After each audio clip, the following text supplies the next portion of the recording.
La monnaie est au cœur de nos économies. Elle en est le fluide qui permet les échanges des biens et des services. Les biens, ce sont les objets physiques qui ont un prix, comme de la nourriture, des outils, de l'immobilier, des objets de la vie courante, des véhicules, de l'électronique. Un service, c'est du temps que l'on consacre à réaliser quelque chose contre une rémunération.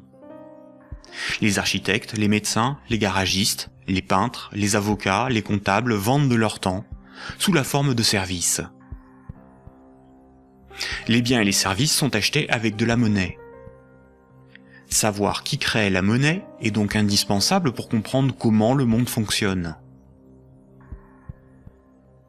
La monnaie prend plusieurs formes, qu'il faut bien distinguer.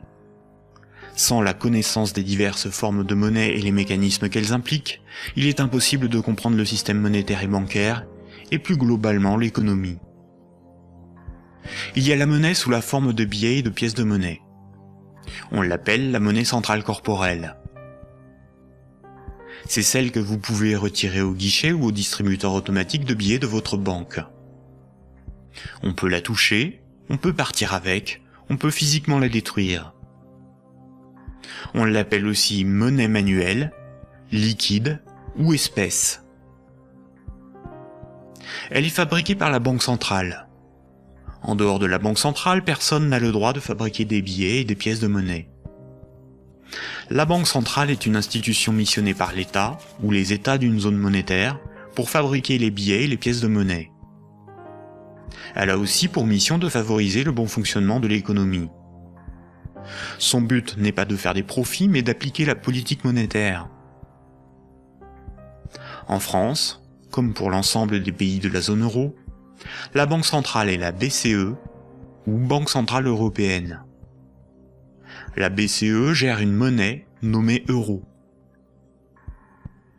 Et puis il y a un autre type de monnaie, beaucoup moins connu.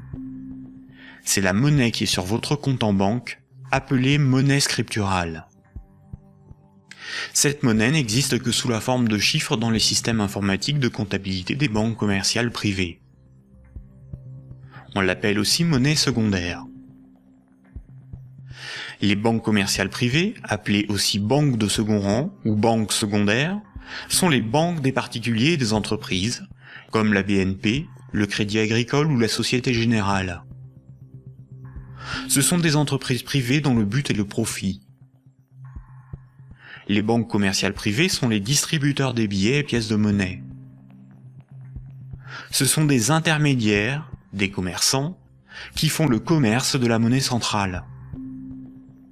Elles ont développé un substitut à cette monnaie, qui est la monnaie secondaire ou monnaie scripturale privée.